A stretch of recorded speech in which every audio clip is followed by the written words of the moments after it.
त्यासाठी आपल्याला साहित्य काय पाहिजे, रवा, बेसन, कोकोनट, साखर, दूध, वेलची पावडर, ड्रायफ्रूट आणि थोडंसं मीठ। आता आपण काय करूया, पहिला रव्याची उकळ काढून घेऊया। आता इथे 1.5 कप पाणी तापत ठेवले मी, त्याला उकळी आली की आपण त्याच्यात रवा टाकू। तोपर्यंत आपण खोबरं भिजवून घेऊ। आता हे बेसन कोकोनट 1.5 कप आहे। कप बघा, हा एकदम छोटा पण नाही मोठा आहे, मीडियम आहे। त्याच्यामध्येच आपल्याला 1 कप दूध टाकायचं आहे। आता हे आपण भिजवून ठेवूया, म्हणजे आपल्याला ओल्या नारळाची गरज नाही आहे। हे बाजूला ठेवूया। पाण्याला उकळी पण आले।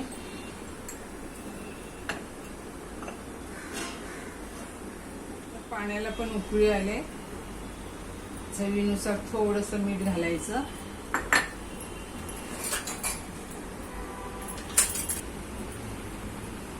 थोडंसं तूप घातलं। आता उकळत्या पाण्यामध्ये आपल्याला हा कपभर रवा घालायचा।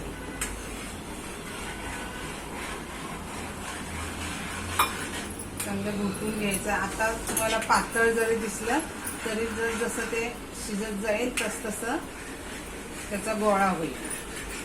पूर्ण गोळा होईपर्यंत त्याला आपण ढवळून घ्यायचं। ती पातळ होतं, आता पूर्ण गोळा झालाय त्याचा। आता गॅस बंद करूया आणि 5 मिनिटं त्याला असं झाकून ठेवूया। आता आपण एका थालीमध्ये काढून घेऊया।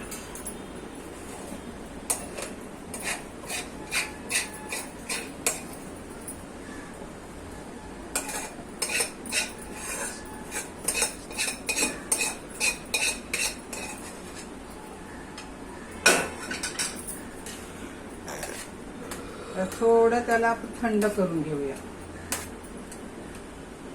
आता आपला रवा थंड होतोय, तोपर्यंत आपण 1 कप ह्याच्यामध्ये कढईमध्ये दूध घालते।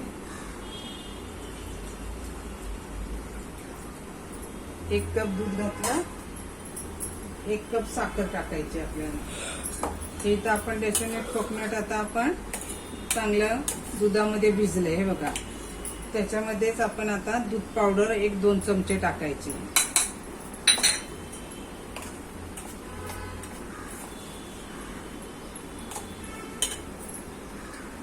वेलची पावडर,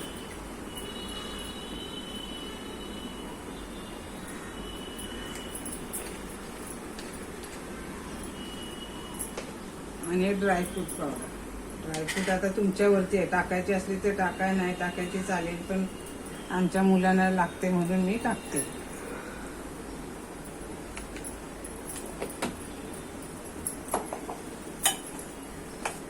तर दुधाला उकळी पण यायला लागली। आता आपण ह्याच्यात 1/4 कप साखर घालूया।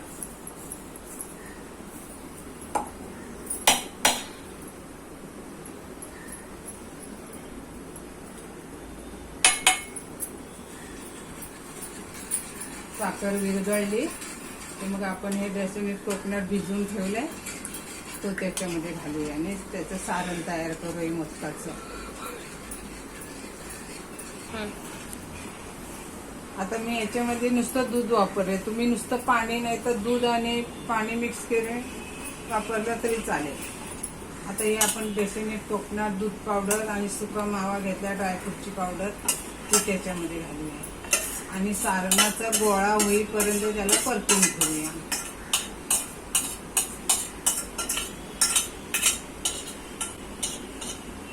तुम्ही साखरेऐवजी गूळ पण घालू शकता। आता हे तुम्हाला पातळ दिसते, पण थोड्या वेळाने ह्याचा पूर्ण गोळा होईल।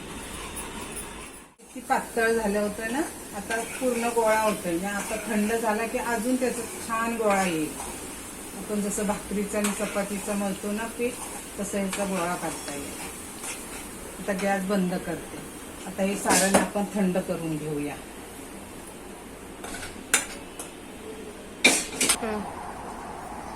आता आपलं हे पीठ पण तयार झालं, थंड झालं, सारण थंड झालं। आता हे चाळणीला आपण थोडंसं तुपाचा नाही तर तेलाचा हात लावू आणि ही चाळण पाणी उकळत ठेवले त्याच्यावरती ठेवू। आता आपण एक मोदक करून दाखवते तुम्हाला मी।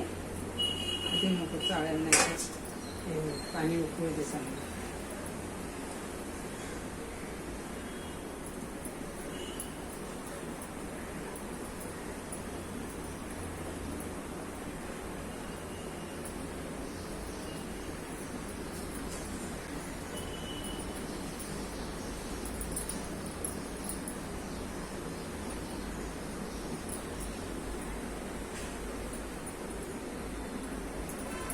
असं उलवून घ्यायचं आणि थोडंसं लांबट करायचं, थोडंसं, किंचित, जास्त नाहीये.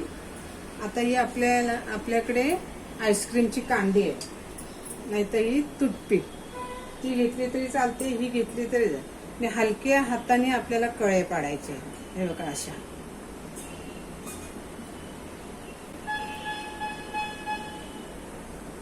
वरपासून खाली जा, नाही तर खालपासून वरती आहे, काही फरक पडत नाही. आता असं आपल्या लांबट झालंय मोदक ना, तर आता मधोमध घ्यायचं आणि हलक्या हाताने असं त्याला दाबून दाबून घ्यायचं. आता वरती हा पीठ आलाय ना, तो काढायचा, नाही काढला तरी चालतो.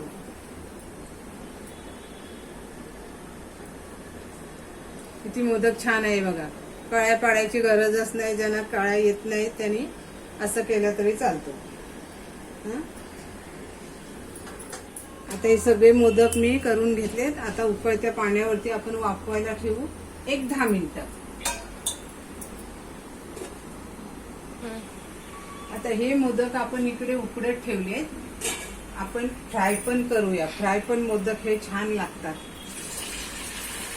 जास्त नाही फ्राय करत मी, 3 ते 4.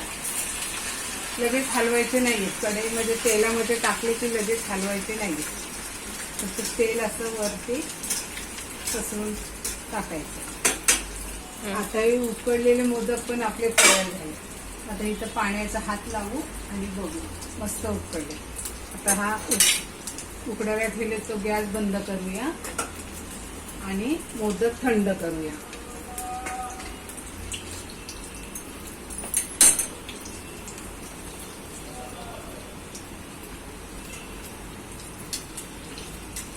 ह्याला सारखे हलवायचे नाहीये. फ्राय करताना ना हलवायचे नाही.